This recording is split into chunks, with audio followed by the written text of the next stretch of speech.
Get your snack and beverage of choice ready. It's time to gather around the Trashfires for a tabletop role-playing story. I am your host, Bek Andrew Evans. My current and main running story for this podcast is the misadventures of the cohort from the Deviant, the Renegades chronicle I've been playing in since early 2021, and I play Geri.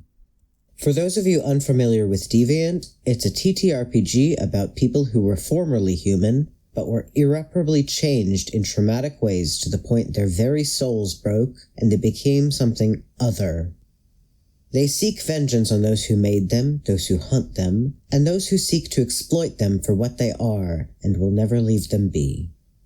As such, this podcast will feature heavy themes and content throughout. There's an overall content warning for language, violence, criminality, homelessness, substance use, human experimentation, cults and religious extremism, mentioned torture, kidnapping, implied incest and incest-related comments, and abusive relationships. On episodes where there's a new content warning or a particularly notable instance of one of these, I'll call it out. Hope y'all enjoy hearing about my cohort's antics and stumbling headfirst into the mysteries of the world as much as I have. Broken, I'm feeling broken when I'm not near you, or when I'm okay. Now, suddenly, I get this feeling that something's changing. Episode 4. The Great Escape.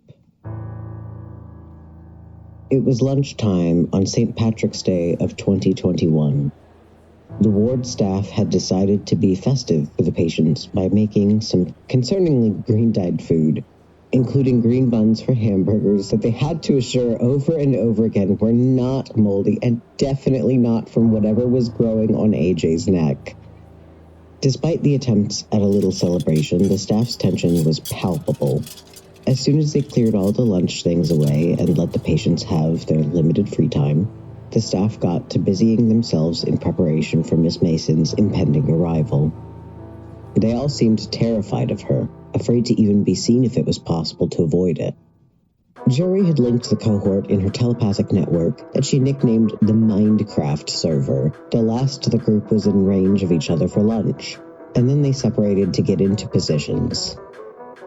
AJ and Robert use a side door to go down a corridor around the offices toward the main doors. AJ's wearing his scrubs plus a purple baseball cap and backpack. Robert's got his scrubs and, as usual, is barefoot and has his huge blanket wrapped around him. Madison gets ready to activate her electrokinesis, but it fluctuates wildly on any given day.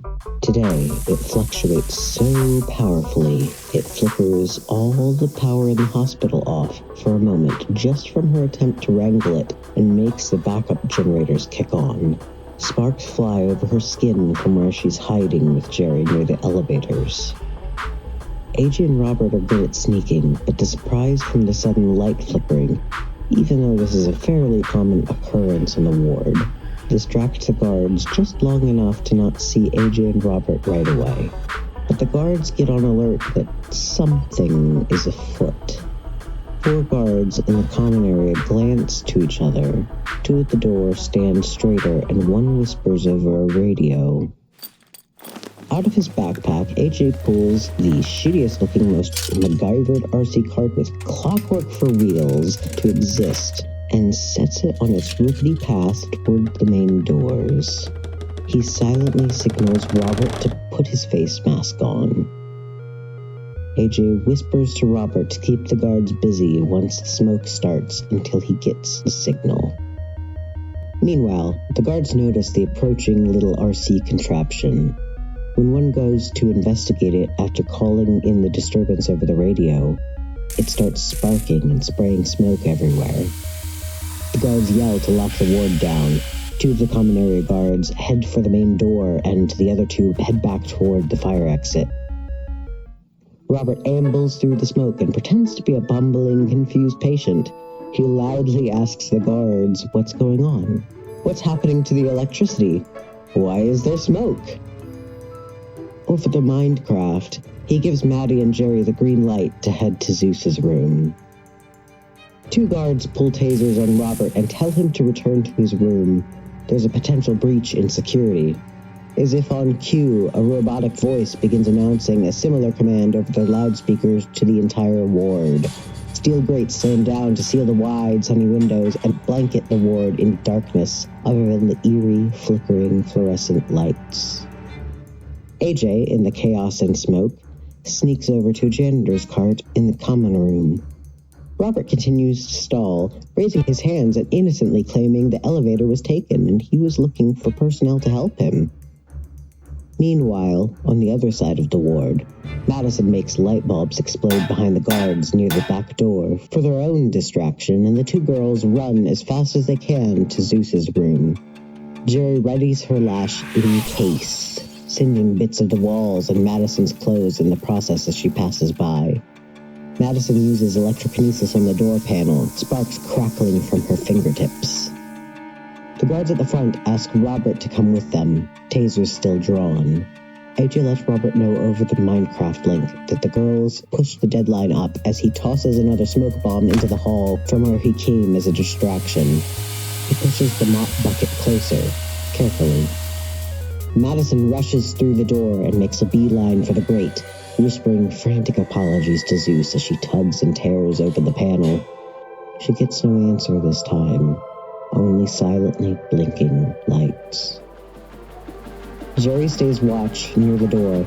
Over the link, she threatens to start a grease fire if the guards get any closer. No one tells her no. No one responds to the comment at all. Instead of going quietly with the guards, Robert throws open the blanket he was wrapped in. Under it this time, nothing but his birthday suit.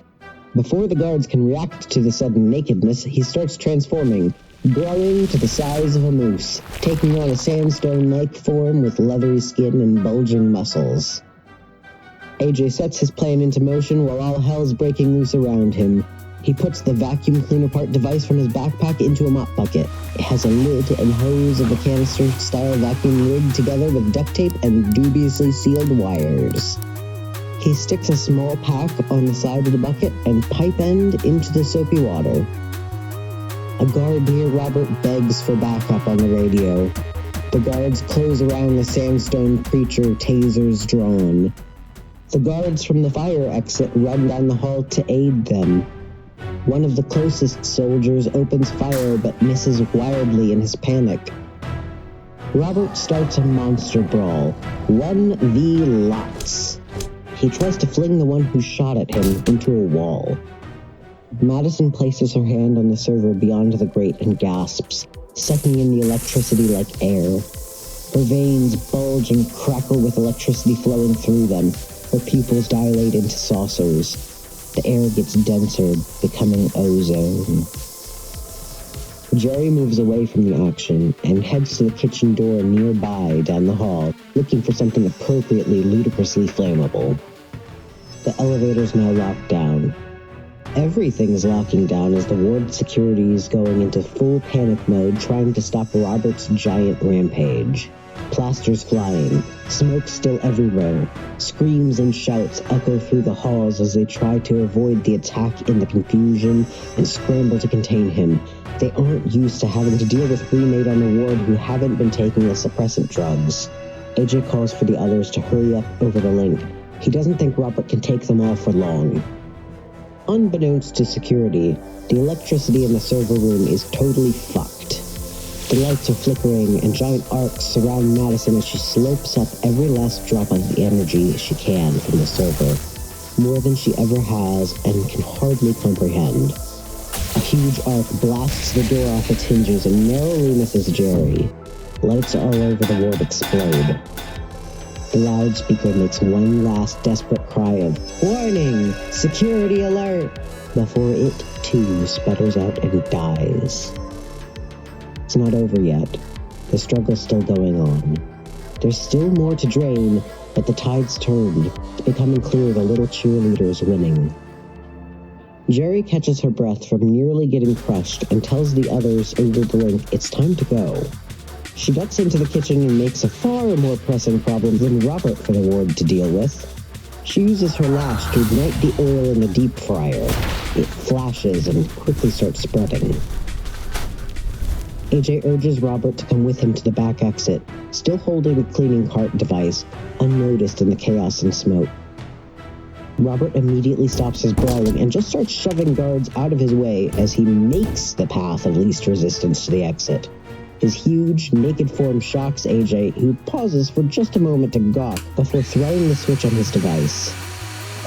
It quickly starts making and spewing foam everywhere, bubbling over and making a slippery, obscuring mess. Bubbles stack up to the ceiling and flow down the main hall. By now, smoke alarms are going off, not just in the ward, but distantly in the main hospital as evacuation procedures commence. Thick black smoke billows out over the kitchen and down the halls. Geri coughs, heading for the fire exit as fast as she can, but not exiting yet. Madison slurps down the very last of the energy from the server, and as she does, the glass brain pushes out from the grate, protruding and transforming. It looks like mechanical gears in very dimly glowing glass. As it extrudes itself, it becomes a person, a slender young man who looks not that much older than herself. The glowing stops and his skin and hair reverts to a normal look once fully removed from the server. He's platinum blonde with unkempt hair, very pale, and very naked. And he's not moving. Maddie, worriedly, whispering a prayer, begging to not have killed again, leans down to check his pulse and breathing. To her relief, he's just unconscious, as if in deep sleep. But then she notices the smoke. She scoops up his limp body without another thought and hurries for the exit. She asks as she runs what they should do with him. Her voice is wild with all the energy, like she just had 5 espressos. Geri replies to just bring Zeus if Maddie already has him, and that was that. AJ scrambles in front of his bubbly creation toward the exit with Robert close behind and then passing him. When Robert catches up, he takes over carrying the unconscious Zeus to let Madison hack the door panel code. Because of course, even in a building fire, lockdown procedures had already been initiated. The fire exit was locked tight. The cohort chokes on smoke and there's a zap of arced electricity before the door swings open. Smoke billows out and the cohort soon follows. Robert collapses to his knees in searing pain when the unfiltered sunlight hits his leathery stone skin.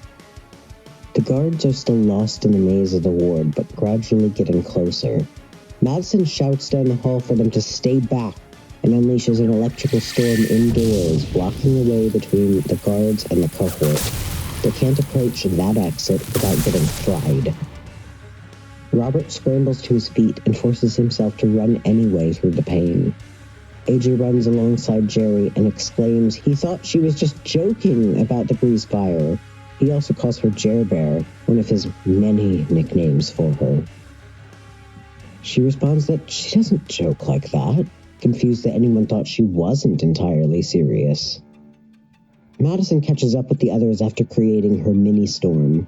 Already being an athlete helps, but running on all the stolen energy of Zeus and the server sure doesn't hurt. Sirens are in the distance. The ward and the hospital at large are in chaos. Robert freezes in agony again, but this time his body involuntarily transforms back to his normal self. He's barely able to keep a hold of Zeus. Who should round the corner at that moment but Camille, with her arms back up? She has an arm outstretched toward Robert and looks at the cohort over like there's something good to eat. She's not upset at their attempted escape. Oh no. She's perversely delighted at the confirmation of how useful they'll be. They're beyond her expectations. Geri doesn't take her monologuing well and throws lash at her, which does nothing but piss Camille off for Geri's insolence. Camille accuses Gabriel of helping the cohort, calling him a bleeding heart, before ordering the soldiers with her to take the cohort. Alive, she specifies, at least the girls. She cares a bit less if they have to kill the guys, but it would still be a waste. AJ gets indignantly offended.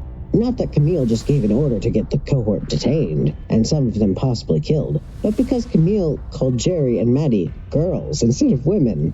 He tries to monologue right back at her until Madison shouts at the cohort to run. Geri, AJ, and Robert start booking it, with Geri throwing Lash behind her at the guards for good measure. She ignites one of them through their armor, severely burning him and putting the other soldier off balance from the confusion and near miss. Madison summons another storm above the guards, Camille and herself. The storm is massive and threatens to be violent as it begins. Camille's eyes flash golden, trying to dispel it. She's nearly struck by lightning, but it vanishes the instant before it hits her. Madison puts more into the storm, beefing it up, putting her blood, sweat, and electric tears into it. The young cheerleader stands unmoved. Camille strains to dispel the strengthened storm, the efforts visible on her face with bulging veins and glowing, burning eyes like small suns. She screams and the light reaches a crescendo, a flash, the burst of a miniature supernova. When the light fades, so has the storm. Madison is still screaming in frustration and rage at Camille and God himself for forsaking her. But then, before Camille or the still upright soldier can compose themselves, Maddie's running for her life into the woods behind the hospital. When AJ hears Maddie scream, he looks back in a panic and takes water out of his backpack. He splashes it on his face, begging something to... There's a strange, inhuman screech in the Minecraft, and then he's flung as if by an invisible hand, further away from Madison and deeper into the forest. AJ screams in confused terror. Camille turns her attention to Geri, the next threat, who is still eager and willing to throw wisps of spontaneous combustion energy at Camille and the guards. Madison still has tricks up her sleeve as she escapes. Electricity arcs around her hand into a ball and she throws it directly at Camille. Camille redirects the strike into the side of the hospital wall, sending brick shrapnel flying. But finally, reinforcements are arriving. None of the cohort stop to fight any of the new soldiers or Camille. They just keep running. The soldiers are quickly too busy aiding their severely burnt and still burning comrade, and Camille, who issues an order to bring her Gabriel. The cohort make it deep into the woods. AJ is able to lead them to the cache of secret items that was left for them. It's a box with a note scribbled on it. Doc said you needed this. The box contains assorted discount store and secondhand clothes. The cohort gets to work getting changed and working together to put unconscious Zeus in some clothes. There's also a set of keys, car keys to be exact, and another note attached from Gabe telling AJ it was going to be a birthday present and to stay safe and hidden, and don't let him find them either. On the back is directions to the car, a maroon 2015 Toyota Camry. The cohort pile in, with Geri and Madison finally powering down fully, and Madison gives AJ directions to a spot at the state park near Lake Hudson. Geri adds Zeus to the Minecraft to keep tabs on him, and try to make sure he's alright. He's faint in the Minecraft from the deep sleep, and any thoughts are in binary anyway. They stop at a convenience store for some cheap food and essentials. Gabe had left some cash in the glove box. After their long day, they drive up to the biggest, fanciest, little old summer lake cabin most of the cohort had ever seen. They'd momentarily forgotten how wealthy Madison's family is.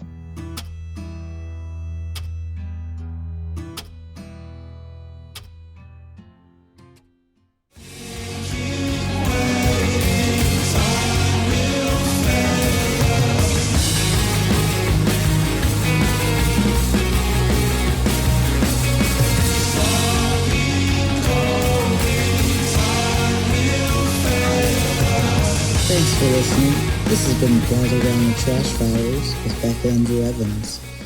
Please subscribe to this podcast for future updates and leave a review or comment. I'd love to hear what you think. You can follow me on a few different social platforms with the username Bek Andrew, That's BEKANDREW. No spaces on Tumblr and Blue Sky mainly. If you'd like to support me, subscribe to my Patreon at patreon.com/Bek Andrew TTRPG and purchase my art prints and tabletop products, including my Deviant the Renegades community content novella related to this chronicle, via my link tree in the description. AJ is played by Rowan. Geri is played by me. Madison is played by Sin. Robert is played by Pandito. And our storyteller is Casey Grant. The intro theme is _Violence by Avantist from the Free Music Archive, licensed under Creative Commons Attribution International 4.0. The end theme is Time Will Fail Us by Troigo from the Free Music Archive, licensed under Creative Commons Attribution International 4.0. If you like the songs, I encourage you to check out more of their work. I've linked their Bandcamps in the description. Until next time.